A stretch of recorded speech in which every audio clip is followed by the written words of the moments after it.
මගේ හොදන තියෙන රෙදි ටික කවුරු හරි ගෙනිච්චාද එකක්වත් නෑනේ. ඒ ටික මම හොදලා අයන් කරලා නමලම ගෙනාවා. ඊන මං කබඩ් එකට දාලා එන්න. ඈ? වෙන්දට මගේ තියා යාගේ රෙද්දක්වත් හොද ගන්න නැති කෙනා අද මොකද මේ? කුස්සියට නැගීමට පඩිපෙළක් තිබෙනවා නම් ඒ ඔබට ප්‍රශ්නයක්. ඔයා කන්නද හදන්නේ? මම මේ ඔයාලට බෙදාගෙන ආවේ. බිත්තර දෙකක්ම දැම්මා. අයියෝ බෙදලා කතා කරා නම් ඉවරනේ. කොහොමත් ඉතින් අත හොදන්න මං යන්න එපයි. අත හොදන්නේකුත් ගෙනාවා. මෙතන මොකක් හරි අවුලක් තියෙනවා. බලපන් අක්කයි උඹයි දෙන්නම එකයි.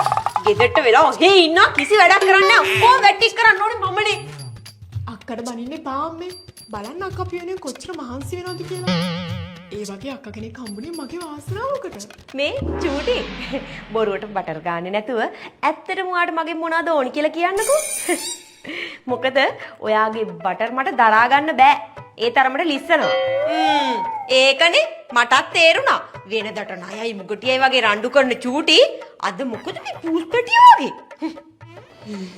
මේ ඔයා මෙදා පාරක් දරස් 11 සුපිරි සේල් එකේ අමාත්‍ය ප්‍රොඩක්ට්ස් ඕඩර් කරනවා නේද?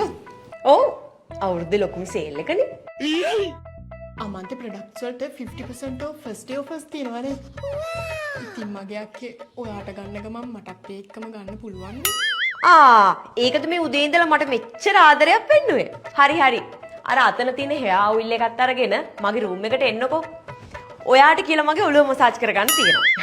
මසාජ් කරන ගමන් අපි අමන්තේකේ ඇඳුම් ටික කාට් එකට දාලා තියාගමු. යා. චූටි මට එකක් හදලා දෙනවා. දරාසකෙන් මටත් එක්කම ඕඩර් කරලා ඉවරයිද? ඔව්. මගේ යට සල්ලි ගෙව්වනේ. ඔව්. එහෙනම් ඉතින් මම මොකටද ඔයාලට තේ හදන්නේ? අද දෙකක් තියෙනවනේ ගිහින් හදා ගන්නවා.